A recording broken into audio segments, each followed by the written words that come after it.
গোটা পৃথিবীর মুসলমান যখন চরম ক্ষিপ্ত, বিক্ষুব্ধ এবং প্রতিটি মুসলমানের রক্ত টকবক করছে, আর ঠিক সেই সময় এই সিনেমের ভিতরে বসে এক বেয়াদব, এক দুষ্ট, ওর মধ্যে আছে কুবুদ্ধিক, মানে সুবুদ্ধিবৃত্তিক না, কুবুদ্ধিবৃত্তিক কটু কুশলতা। এই লোকের কামই হলো কোথায় কোন প্যাঁচ লাগানো যায়।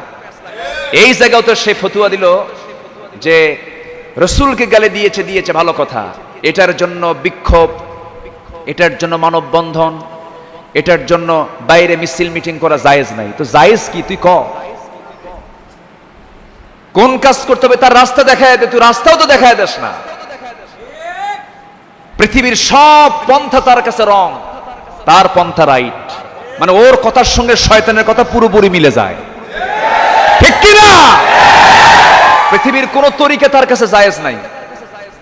অমুক ওস্তাদ ভালো না, অমুক আলেম ভালো না, অমুক দরবার ভালো না, অমুক দরবার ভালো না, সব বাতিল, আমি হক।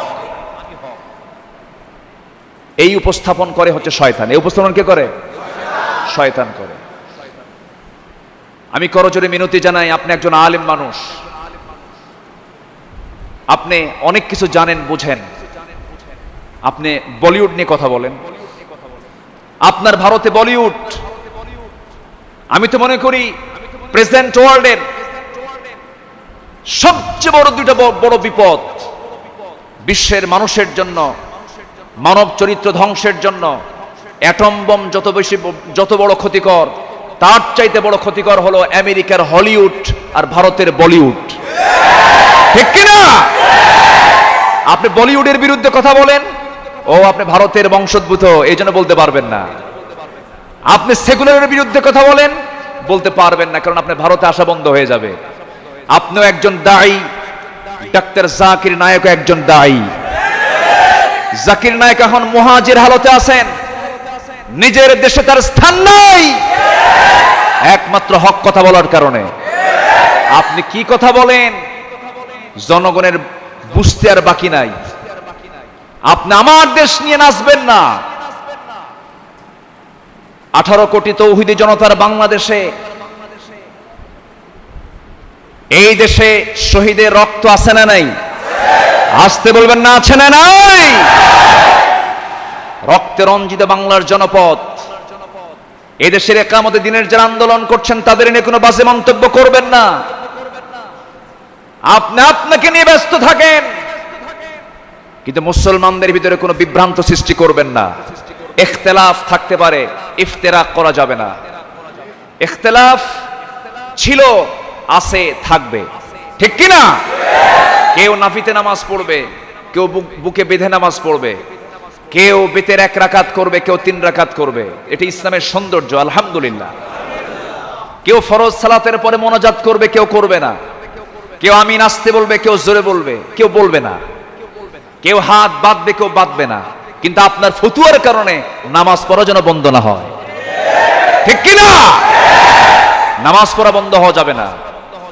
এক বেচারি নামাজে দাঁড়াতে নিয়ে সে বুকে হাত না বেঁধে, নাভিতে হাত না বেঁধে, নিয়ত বেঁধেই আল্লাহু আকবার বলি কপালে হাত বাঁধছে। কোথায়? কপালে। সবাই বলে, ভাই তোমার তো তরিকা আজকে নতুন দেখতেছি। আমরা জানি 2 তরিকা, একটা হলো নাভিতে আর একটা হলো বুকে, আজকে তোমার কপালে কেন? চিন্তায় হাত কপালে চলে গেছে। কিসে গেছে? চিন্তা। এই চিন্তায় ফেলছে কে? আল্লাহ। এই ওয়াজ শেষে আল্লাহরে দোষ দিলেন। এই চিন্তায় ফেলে দিয়েছে ওই ফেরকাবাজদের কারণে। এগুলো দুষ্টামি, এগুলো বলতে যাবেন না।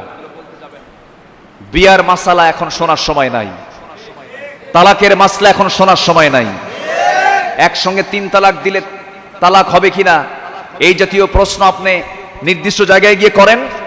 আপনার যদি ঘটনা হয়ে থাকে, আপনি নির্দিষ্ট জায়গায় প্রশ্ন করে সেখান থেকে লিখিত উত্তর নিয়ে নেন।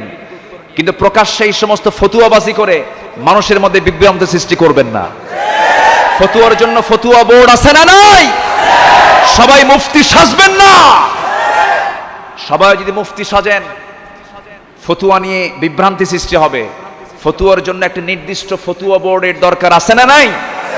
এখন সবাই ফতুয়া দেয়, সবাই ফতুয়া দেয় না, এগুলো করা যাবে না।